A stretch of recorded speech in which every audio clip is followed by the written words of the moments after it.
He had 3 sisters, older. So when they tried for a boy and finally got a boy, that was our Bubba.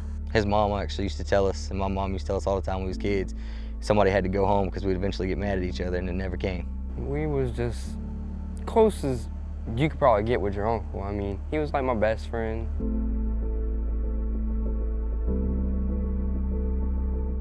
He was something else. He was a good child. He helped everybody. If they called him in the middle of the night and said, "I'm bogged down," that was one of his best things. He didn't mind helping, that's for sure. And if you stuck in the mud, that was his favorite thing to do, come get you.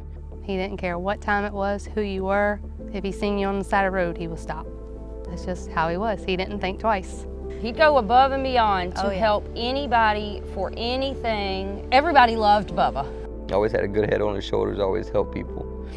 Always easygoing, always smiling. We got activated for a flight out of Catterton Medical Center. It was a auto versus pedestrian. His blood pressure was really low, so we put another IV in the patient. Touched his belly, it was tight, which usually indicates bleeding in the abdomen. Had an unstable pelvis and much lower extremity fractures. Started blood on the second IV line so we can get more fluids in him. He needed fluids, needed blood. Had a positive improvement with his vital signs from the volume that we were replacing. You're not feeding the organs, you're not feeding his brain, you're not feeding his tissues with regular fluid. Blood, you can do that with blood. He needed to be at a trauma center for surgery to, see if they could get in there and stop the bleeding. He just was looking in bad shape. They got him there. He needed way more. He couldn't fight anymore. I think it finally kind of started to set in that we wouldn't leave him. But had it not been for his flight crew, his EMS crew, his trauma unit crew at MUSC, we wouldn't have got to say goodbye and tell him we loved him. We wouldn't have got that 2 hours with him. You never know what you got until it's gone. You never really do.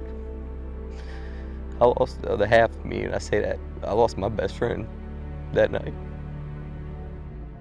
He had 42 units total from start to finish. I said, in as much blood as was used, we need to hold a blood drive and give back.